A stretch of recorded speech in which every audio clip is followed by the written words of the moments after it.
مقامات ناتو در افغانستان میگویند عملیات مشترک نیروهای پایمون و سربازان افغان با هدف از بین بردن طالبان و منابع مالی آنها از جنوب به شمال به مرزی تاجیکستان گسترش یافت.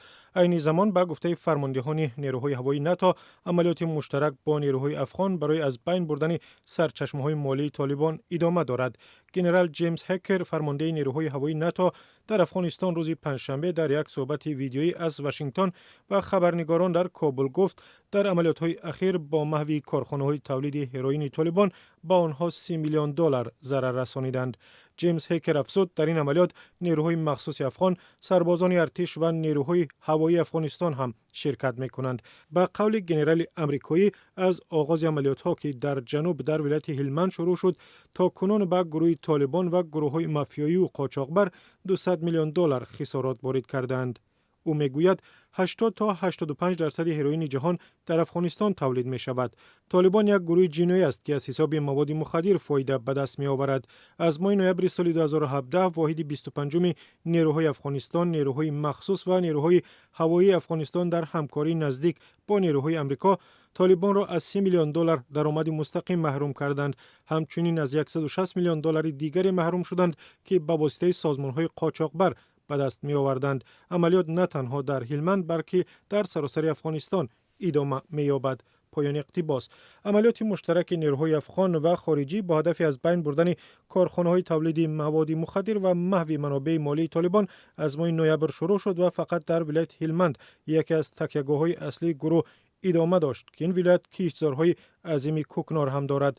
اما روز سه‌شنبه فرماندهان ناتو با نشر بیانیه گفتند عملیات مشترک را به شمال و شرق افغانستان گسترش دادند. به گفته آنها سرکوب گروه تروریستی و محو منابع درآمد طالبان از هدفهای عمده عملیات است. به گفته شفیق همدم، مشاور پیشین ناتو در افغانستان، بعد هلمند ولایت بدخشان هممرز با ولایت مختار بدخشان کوهی در تاجیکستان دومین منبع بزرگ درآمد طالبان و گروه‌های قاچاقبر به حساب می رود.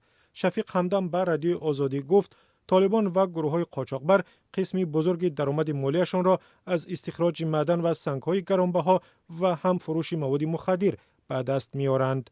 او دلیل آورد که مخالفان مسلح طالبان در شمال به ویژه ولایت بدخشان دو منبع درآمد دارند که مواد مخدر و منابع طبیعی است. در بدخشان هم کوکنار کشت می شود و دهها کارخانه تولید هروئین فعال است. دیگر اینکه بدخشان با کشورهای آسیای مرکزی سرحد دارد و قاچاقبران از این سرحد به منطقه و از آنجا به اروپا مواد مخدر را قاچاق می کنند، میگوید شفیق همدم. با گفته شفیق همدم، پیدا کردن و محو کارگاه‌های استحصال هروئین در بدخشان مشکل تر است، چون آنها را برای امنی نگه داشتن در داخل کوه‌ها و غارها ساختند.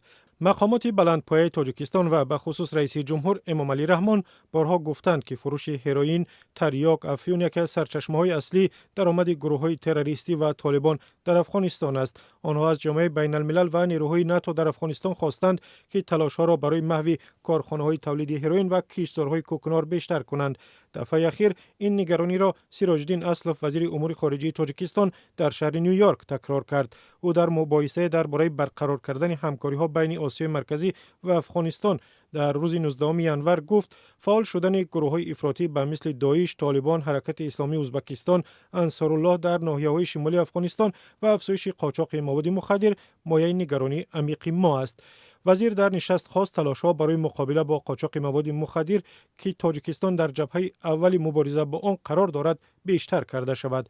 مرز تاجیکستان با افغانستان بیشتر از 1300 کیلومتر است و تاجیکستان یکی از راه‌های اصلی قاچاق مواد مخدر افغانی به روسیه و فراتر از آن به حساب می رود. سال گذشته مقامات قدرتی و انتظامی تاجیکستان 4.5 تن مواد مخدر را کشف و مصادره کردند که در مقایسه با سال 2016 1 تن زیادتر است.